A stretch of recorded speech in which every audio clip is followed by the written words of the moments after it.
जय हिंद। देखिए, कश्मीर का बैसरान घाटी जो है ये बहुत ही अपने सुंदर दृश्य के लिए प्रसिद्ध है, इसीलिए इसे मिनी स्विट्जरलैंड कहा जाता है। जिस कारण इस जिले में बहुत ज़्यादा, इस घाटी में बहुत ज़्यादा भारत के अन्य राज्यों से सैलानी पर्यटक घूमने जाते हैं। ये पहाड़ों से घिरा हुआ है। इन पहाड़ों के बीच में घाटियां हैं जो दूर में यहाँ पे पूरी तरह से बर्फ से ढकी पहाड़ियां हैं। ठंड का दिन आता है तो इस पे बर्फ की एक चादर पड़ जाती है जो बहुत ही मनोहर दृश्य दिखता है, और इसके सामने ऊंची ऊंची चोटियां हैं। गर्मी के दिन में जैसे अभी के वर्तमान समय में पूरा हरियाली छा जाता है, और ठंड के दिन में इसमें बर्फ जम जाता है। ऐसे ही बहुत सारे सैलानी यहाँ घूमने गए थे। हालांकि ये जगह बहुत ही प्रसिद्ध है। पहलगांव जो जगह है, पहलगांव में ये घाटी है। पहलगांव जो जगह है वहां से ये घाटी लगभग आधे से 1 घंटे के डिस्टेंस पे है। पहाड़ों पर आधा ज़्यादा दूरी नहीं होती है, लेकिन घुमावदार रास्ता का होने की वजह से दूरियां बढ़ जाती हैं। तो यहीं पर जब अमरनाथ की यात्रा शुरू होती है, अभी 2 जुलाई से अमरनाथ की यात्रा शुरू होने वाली है, तो इस पहलगांव को एक बेस कैंप के रूप में यूज किया जाता है। जो श्रद्धालु हैं वो श्रद्धालु वहीं है जो बेस कैंप के रूप में रुकते हैं, ताकि बाबा अमरनाथ की दर्शन कर सके। यहीं पर बहुत सारे इस बार पर्यटक रुके हुए थे सब। पहलगांव से थोड़ी दूरी पर है, पहलगांव से ये आपका बैसरैन घाटी, ये बहुत ही प्रसिद्ध है। लेकिन इसी पे कुछ आतंकवादी आए और उनको मार दिए सब, और इतने निर्मम तरीके से हत्या किए सब। इन आतंकवादियों ने, पाकिस्तान के जन्माए इन आतंकवादियों ने भारत पर हमला किया, क्योंकि इनके बाप की औकात नहीं है कि भारतीय सेना के पास आके लड़ सके। तुम्हारे अब्बा जो थे ना, 93,000 फौज हारे थे, साले तुम्हारे बाप भी उसमें शामिल होंगे 1971। पूछना अपने बाप से जाके। यहाँ पे इन लोगों ने निहत्थे लोगों पे मारा। ये दिखाता है कि कितने कायर पैदा होते हैं सब। हमारे यहाँ तो कहा जाता है माँ का दूध पियो तो सामने से आके लड़ो। तुम्हारे ही कहते हैं यहाँ पे एक निहत्था, कोई किसी की शादी हुई है, कुछ दिन पहले हुई है, वहां पर जाके मार दिया। एक जिम्मेदारी लिया है रेसिस्टेंस फंड। बताइए इनके बच्चे का क्या गुनाह था? बताइए, इनका बच्चा अच्छा मार्क्स लाया तो घूमने के लिए यहाँ आ गए। किसी की शादी 1 हफ्ते हुई है, किसी के हस्बैंड को मार दिया गया, वो कह रही है कि मेरे हमको भी मार दो यहाँ, लेकिन कह रहे नहीं तुम अपनी सरकार को जाके बताओगे। अरे सरकार को तो पता चल गया है, लेकिन हम लोग को जो है ना अभी इलाज होगा इसका अच्छा से यहाँ पे। बताइए इस महिला के साथ इसके बच्चे को मार दिया गया। जब इंडियन आर्मी पहुंची तो फौज के ड्रेस में आतंकवादी थे सब। ये महिला समझ नहीं पाई, फौज को देख के रोने लगी। इनको लगा कि ये भी कहीं आतंकवादी तो नहीं है, तो उन लोगों ने बताया कि हम इंडियन आर्मी से आपकी मदद करने के लिए आए हैं।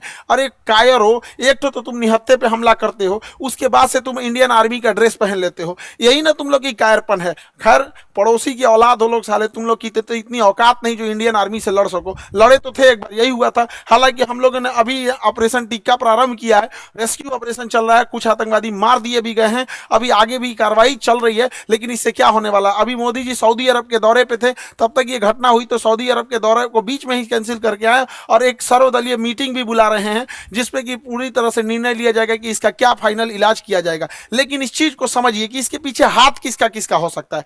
पाकिस्तानी ये कायर है। ये पाकिस्तान वालों पहले सुनो, ये तुम्हारा सेनापति है, सबसे बड़ा चोर आदमी है। लंदन में इसकी बहुत बड़ी प्रॉपर्टी है। अमेरिका में अपने बच्चों के लिए फार्म हाउस खरीद के रखा, पता करा लेना तुम लोग। यहाँ पर 1 से 1 करोड़पति। ये आईएसआई में था, पाकिस्तानी आतंकवादी संगठन, जो सरकारी आतंकवादी संगठन है उसका नाम आईएसआई है, वहां पे उसका ये हेड रहा है। तो ये सेना में बहुत घपला किया है, और सेना का मनोबल डाउन हो गया है इसके वजह से। तो ये सोच रहा है एक तो एस्केलेट हो जाए, एक लड़ाई एस्केलेट हो जाए। इसलिए इसने रावलपिंडी में एक भाषण दिया था कि हम बताएंगे कि क्यों पाकिस्तान अलग हुआ था। अरे पाकिस्तान इसलिए अलग हुआ था कि एक साफ सुथरा इंसान सुअर के साथ नहीं रह सकता है। तुम्हारा जो सरगना था जिन्ना, उसने अलग कर दिया भारत से, सुअरों को अलग करके वहां अलग कर दिया। तो ये पूरी के पूरे वहां पे, और जो पाकिस्तान यहां से गए थे लोग ना, ये सोच के कि पाकिस्तान एक बहुत खूबसूरत देश बनेगा। देख लो तुम्हारे देश में क्या हाल हो चुका है। यहाँ पर दुनिया थूकती है साला। अगर एयरपोर्ट पे पता चल जाए कि पाकिस्तानी है तो बगल का आदमी उठ के चला जाता है। अगर जहाज में पता चल जाए कि मेरे बगल में पाकिस्तानी बैठा है, उसका पूरा रास्ता पर टेंशन में रहेगा कि पूरी तरह से सलामत जा पाएगा कि रास्ते में फटेगा यहाँ पर।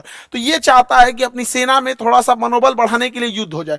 दूसरा, पाकिस्तान में इसने क्या किया, इमरान खान को गिरफ्तार करा दिया। इमरान खान पहले क्रिकेटर थे, पूरी दुनिया घूमे थे, पाकिस्तान के अन्य प्रधानमंत्रियों की तुलना में ज्यादा सोच समझ रखने वाला था, तो इसको जेल में भेजवा दिया, मेरे चचवा को। अभी यहाँ पे गृह युद्ध हो गया। तो आसिम मुनीर का यही सोचना है कि अगर भारत से थोड़ी बड़ी भी लड़ाई हो जाती है तो सेना ये अपना बन बजा लेगा कि देखो हम हैं तो पाकिस्तान को बचा के रखे हुए, वैसे भी पाकिस्तान मरेगा बोलेगा बकरी की अम्मा कब तक खैर मनाएगी। यार दूसरा एक और चीज है क्या है कि इंडिया चाइना और अमेरिका के बीच में जो ट्रेड वार हुआ है, तो चाइना के ऊपर 245% लगा दिया गया है टेरिफ, जिस वजह से बहुत सारे व्यापारी अब इंडिया की ओर मूव करेंगे। तो चाइना की भी चाल है, वो पाकिस्तान के थ्रू भारत में हमला करा रहा है ताकि बड़े व्यापारी इंडिया में इस मौके को ना देख सके, क्योंकि जो बहुत बड़े व्यापारी होते हैं ना, जो करोड़ों करोड़ में डील करते हैं, 200 करोड़ 400 करोड़, तो वो देखते हैं किस देश में शांति है। इसलिए देखिएगा सिंगापुर देखिए, दुबई देखिए, कोरिया देखिए, जापान देखिए, यहाँ हमेशा शांति रहता है, तो वैसे ही देखते हैं। तो चाइना को लगता है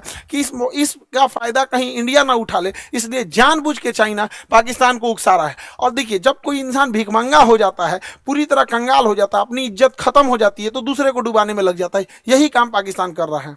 ये आतंकवादी आए और वहां पर्यटकों के ऊपर गोली चलाने लगे। आतंकवादियों के मंसूबे को समझिए, गोली मारे हैं उनकी मंसूबा को समझिए। गोली मारने के बाद महिला को कहती है कि हमें भी मार दो, तो कहता है कि नहीं, तुम्हें नहीं मारेंगे, तुम जाके अपनी सरकार को बताना। मतलब इन्हें पता है कि ये सरकार को बात बताया जाएगा। दूसरी बात, जाति धर्म पूछा गया, हिंदू हो कि नहीं, कलमा पढ़ो। और उसके बाद कोई लोग कह रहे हैं कि आतंकवादी का धर्म नहीं होता है। कलमा कौन धर्म का आदमी पढ़ाता है जी? हाँ, इतनों में आंख नहीं खुल रहा है। यहाँ पे एकदम शर्म लिहाज घोल के पी गए हैं, किसी के सामने निहत्थे को मार दिए हैं। इससे कश्मीर में जो सबसे बड़ी समस्या आएगी, हम लोगों को जब धारा 370 हटा था तो 5 साल लग गए ये चीजों को नॉर्मल पटरी पे लाते हुए, उसको 5 मिनट में सब रौंद के चला गया। सब कौन पर्यटक वहां जाएगा? पर्यटक जिनके पास ज्यादा पैसे होते हैं वही लोग। गरीब आदमी का मतलब पर्यटन मतलब कौन सी होता है? ननिहाल चल जाता है, पर्यटन मतलब हो गया नानी के घर घूम लिया, हो गया पर्यटन हो गया है। लेकिन ये लोग जो जा रहे थे भारत के अन्य हिस्सों से, अभी उन पे क्या बीतेगी? पूरा मनोबल तोड़ के रख दिया। ये सब अपने मंसूबे में कामयाब हो रहे हैं। इससे क्या होगा बताइए? पहलगांव में ना कोई फैक्ट्री है, ना कोई इंडस्ट्रीज है, कुछ है ही नहीं है, पर्यटन से ही इनकम होता है। तो इन लोग की इनकम डूबेगी, जब इनकम डूबेगी गरीबी आएगी, अनएम्प्लॉयमेंट बढ़ेगा। और यही पाकिस्तान चाहता है कि कश्मीर में भयानक गरीबी आए, क्योंकि जब गरीबी आ जाती है, इंसान के पास एकदम गरीबी आ जाएगी, तो फिर इंसान देखता है कि हमारा पेट कैसे भरेगा। अब यही पाकिस्तानी उन्हें हथियार थमाते हैं सब। तो एक और वो दिखाते हैं सब, देखो कश्मीरी तुम्हारे साथ है। आज कश्मीर वाले देखो तुम्हारे साथ कौन खड़ा है, अपने आप से पूछ के देखो ना कश्मीर वालों, कि अगर पाकिस्तान हमारे कश्मीर के पीछे नहीं पड़ा रहता, तो आज जिस तरह गोवा डेवलप है, आज जिस तरह सिंगापुर डेवलप है, ठीक उसी तरह से जम्मू कश्मीर भी डेवलप रहता। तो जम्मू कश्मीर के लोगों तुम्हारे लिए सबसे ज्यादा खतरनाक है तो ये पाकिस्तानी है। और बिना लोकल के सपोर्ट के, बिना लोकल के चढ़ावे पे इतना बड़ा तो कोई हमला नहीं कर सकता है। तो खुफिया एजेंसी को भी इन लोकलों को भी खोजना पड़ेगा, वहां पे कौन कौन साथ दिया, क्योंकि वहीं कोई ना कोई होगा जो इतने बड़े घटना को, साजिश को, उन आतंकवादियों को ये रास्ता दिखाया होगा। वहां के लोकल लोगों की तो नौकरी चली गई, सब कुछ गया। अरे तुम्हारी नौकरी गई, इधर लोगों की जान चल गई। नौकरी बड़ा होता है कि जान बड़ा होता है जी? किसी भी इंसान का, परिवार का कोई सदस्य चला गया, लेकिन ओवरऑल एक देश की क्षति हो रही है। पूरी दुनिया इस पे क्या करेगी? दुनिया को क्या करना है वो तो देखेगी कि भारत एक अनस्टेबल है। कश्मीर के मुद्दा को दोबारा वो पाकिस्तान ऊपर की ओर बढ़ा रहा है। अभी भारत सरकार को इस पे सख्त एक्शन लेना चाहिए। पाकिस्तानी जो भारत में इलाज कराने आ रहे हैं सबका वीजा रद्द करना चाहिए। भारत सरकार ने सार्क का वीजा रद्द किया है, जो बिजनेस के लिए आते हैं। कोई भी पाकिस्तानी को चाहे हार्ट ट्रांसप्लांट हो, चाहे किडनी ट्रांसप्लांट हो, इंडिया में आने ही नहीं देना चाहिए, क्योंकि इंडिया में इलाज बहुत सस्ता होता है। आते हैं चेन्नई, आते हैं मुंबई, दिल्ली, इलाज करा के चले जाते हैं। बाहर में जाओ ससुरे, तो नहीं मरो वहीं पे जहां जाना है तुमको। एकदम कोई वीजा उजा, कोई इंसानियत मरौत नहीं करना चाहिए। यहाँ पे एयर स्पेस तो हम लोग का बंद ही है, पाकिस्तान का एयर स्पेस की वजह से पाकिस्तान को बहुत घाटा लग रहा है। लेकिन भिखमंगों को क्या चाहिए? जीने के लिए तो कैसे भी जी लेंगे। सिंधु जल समझौता 1960 के तहत हम लोग सिंधु नदी तंत्र के 80% जल छोड़ देते थे। भारत ने अभी समझौते को सस्पेंड किया है। सस्पेंड करने से फायदा यह है कि हम लोग कभी जब मन तब सस्पेंड कर देंगे जब भी इस तरह की घटना होगी। लेकिन सिंधु जल समझौते को सस्पेंड कर देना कोई इलाज नहीं है, क्योंकि इसके पानी को हम डाइवर्ट करके लेके कहां जाएंगे? इसके लिए हमें नया बांध बनाने की जरूरत है। तो बहुत सारे बांध, जब तक ये समझौता सस्पेंड है, बांध बना देना चाहिए और पाकिस्तान के पूरे पानी को रोक लेना चाहिए। और गर्मी के दिन में पूरा पानी रोक ले, और जब बरसात का समय आएगा तो पाकिस्तान तब तक तो गर्मी में पूरा जल चुका रहेगा। बरसात के समय आएगा जब पूरा लबालब होगा तो बांध खोल दे, एगो सुखा के मारो फिर दहवा के मार दो। यहाँ पे दोनों करना पड़ेगा। इंसानियत को लांग दिया है पाकिस्तान ने। देखिए राक्षसों के साथ राक्षस जैसा ही व्यवहार करना पड़ेगा। और दूसरी भैया, हमारे खुफिया एजेंसी वाले लोग, चाहे आईबी हो, रॉ हो, सीबीआई हो, एनआईए हो, कुछ तो करो भाई। हमेशा पुलवामा हुआ, तुम लोग को क्या, अब कैसे बोले यार, कैसे? अभी देख रहे थे बलूचिस्तान में हुआ था, एक नॉर्मल आदमी समझ रहा था उसका रिटिलेशन होगा। ये क्या इंटेलिजेंस आता है हम लोग का? पुलवामा हो जाता है, संसद पर अटैक हो जाता है, ताज होटल पे हमला हो जाता है, अमृतसर पे हो जाता है, पठानकोट पे हो जाता है, क्या हो रहा है? उरी पे अटैक हो जाता है। अरे कभी तो पहले इंटेलिजेंस लाया जाए। हम मानते हैं कि इंटेलिजेंस बहुत लाते हैं आप लोग, लेकिन थोड़ा और एक्टिव होने की जरूरत है। मोसाद की तरह होना चाहिए, CIA की तरह होना चाहिए, चाइना की एजेंसी की तरह होना चाहिए। वहां और जरूरत है इस चीजों को। भारत सरकार को इस पर और संजीदगी से कदम उठाना चाहिए। और इस हमले के बाद केंद्र सरकार एगो सर्जिकल स्ट्राइक करेगी। देखो, सर्जिकल स्ट्राइक जरूरी है, लेकिन सर्जिकल स्ट्राइक कोई इलाज नहीं है। सर्जिकल स्ट्राइक हमेशा सेना करते रहती है। 50 गो आतंकवादी मर देंगे तो क्या भरपाई हो जाएगा? हमारे 28 मासूम लोग मारे गए, इसकी भरपाई 50 गो सैनिक। 50 गो मतलब क्या होता है? पाकिस्तानी एगो मिलकर 50 गो जन्म दे देगा। एगो पाकिस्तानी 4 गो बियाह करेगा, 1 2 3 4, 4 गो बियाह करेगा एगो पाकिस्तानी। एगो से 15 गो पैदा करेगा, 15 चौको 60, एगो से मिलकर 60 गो जन्मा देगा। जन्म लेने में क्या जाता है? सुअर भी एक साथ 16 को जन्म दे देता है। इन चोटों को क्या जाता है? आप क्या लगता है सर्जिकल स्ट्राइक से इलाज हो जाएगा? नहीं, सर्जिकल स्ट्राइक इनका इलाज नहीं, इनका ठोस इलाज करना पड़ेगा। 24 करोड़ लोग हैं पाकिस्तान में। जब 24 करोड़ को समझ में आएगा ना, तब ये होगा। इन सब भूखे प्यासे मार देना चाहिए, नेवल ब्लॉकेज करना चाहिए। पूरे भारत के लोगों से कहते हैं अपनी सरकार पे इस बात दबाव बनाया जाए। ये पाकिस्तान है, इसकी जो नौसे यहाँ पर इसकी जो नेवी है, यहाँ पर ये वाला समुद्र में यहाँ नौसेना लगा के ब्लॉक कर दिया जाए। अगर हम नेवल ब्लॉकेज कर देते हैं तो इसकी पूरी सप्लाई लाइन कट जाएगी। पाकिस्तान कहीं से सप्लाई नहीं दे पाएगा नेवल ब्लॉकेज होने की वजह से। और पाकिस्तान के बाद जो पेट्रोलियम भंडार है बस 9 दिन का है। 9 दिन के बाद इसके पास पेट्रोलियम खत्म हो जाएगा। तो नेवल ब्लॉकेज लगने के कारण इसके पूरा पेट्रोलियम खत्म हो जाएगा। और हम लोग कहीं ना कहीं ये लंबे समय तक ऊपर से यहाँ पे सिंधु जल समझौता सस्पेंड करके नीचे से नेवल ब्लॉकेज कर दे। और दूसरा क्या है कि आतंकवादियों को कहते हैं कि तुम लोग धर्म का नाम लेके यहाँ पे जो आतंकवादी घटना करते हो, यहाँ के रहने वाले लोगों को क्या होगा? और मुस्लिम समाज से कहते हैं कि एक अभी जो जुमा का दिन आ रहा है, फ्राइडे के दिन, वहां से भी यहाँ पे सारे लोगों को एक होने की जरूरत है। वरना हम लोग को या जो भी एक साधारण व्यक्ति है, इन चोट्टो पाकिस्तानियों की गुनाह का सजा सबको मिलने वाला है। लोग क्या किस नजर से देखेंगे हम लोगों को? क्या तरीका है यहाँ पर? तो हम लोगों को भी खड़े होने की जरूरत है। जब इजराइल में हुआ था, इजराइल में गाजा में जो हुआ था, छोटे बच्चे को मारा गया था, वो भी गलत था। यहाँ जो हुआ ये भी गलत है। उसके लिए खड़े हुए थे तो इसके लिए भी खड़े होना पड़ेगा यहाँ, तब देश होगा। वरना कितना बुरा कलंक पोत के चला गया है पाकिस्तान के। 2 लौंडे आए, सब यहाँ गोली चला के चले गए।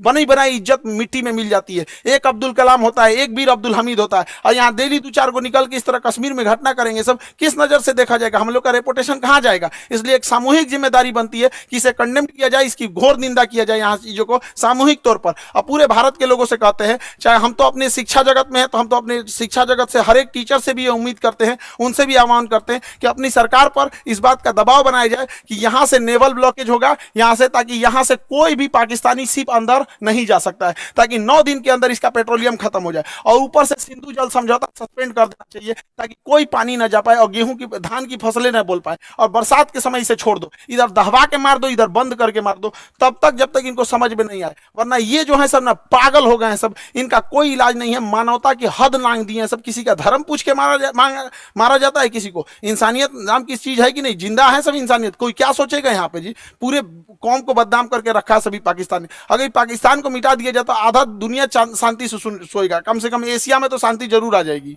हम सरकार से भी आग्रह करते हैं कि सर्जिकल स्ट्राइक जैसे झुनझुना से पाकिस्तान सुधरने वाला नहीं है, इसको बेंत मारना पड़ेगा।